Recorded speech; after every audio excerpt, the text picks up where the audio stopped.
군중 앞에서 연설해 본 적이 있다면 밀려드는 생각에 정신이 혼미해지면서 모든 사람을 바라보는 느낌을 알 것입니다.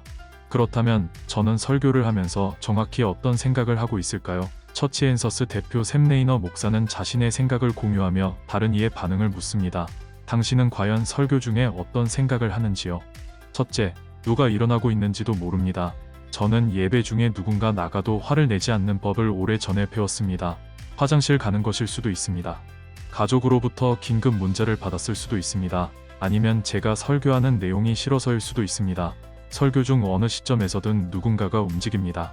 둘째, 저는 설교 중에도 항상 무언가를 생각하고 있습니다. 듣는 사람들처럼 저도 집중력을 유지하기 위해 영적인 싸움을 하고 있습니다. 요일 오후에 설교를 하면서 무엇을 할 것인지 생각해 본 적이 있나요? 네. 설교하는 동안 잡다하고 산만한 생각들이 내 마음을 차지하기 위해 경쟁한 적이 있나요? 그렇습니다. 그럴 때마다 나는 간결한 기도를 하면서 하나님께 계속 집중할 수 있게 해달라고 기도해요. 셋째, 조명 위치 때문에 항상 얼굴을 볼 수 있는 것은 아닙니다. 그래서 누가 자고 있는지 알아차리는 경우는 많지 않습니다. 하지만 코를 골고 있을 때 아내가 팔꿈치로 옆구리를 세게 찔러서 당신이 금방 깨어나면 저는 알아차립니다.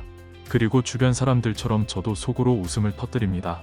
넷째, 아이가 우는 소리를 들었지만 화를 내지는 않습니다. 사실 저는 그 소리가 아름다운 소리라고 믿습니다. 아이가 없는 교회는 죽은 교회입니다. 아기 울음소리는 성가대의 찬송가만큼이나 강력합니다. 교회가 살아있다는 뜻이죠. 다섯째, 저는 매주 설교를 하면서 제가 설교를 듣고 있는 사람들을 얼마나 사랑하는지 생각합니다. 설교하는 것은 특권입니다. 저는 그것을 가볍게 여기지 않습니다.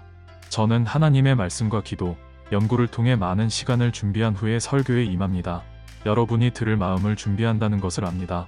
설교하러 갔는데 아무도 없는 악몽을 꾼 적도 있다는 것을 인정합니다. 하지만 그런 일은 결코 일어나지 않았고 앞으로도 일어나지 않을 것입니다.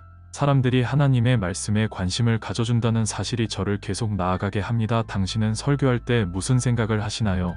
CTN 미디어에 댓글로 알려주세요. 감사합니다.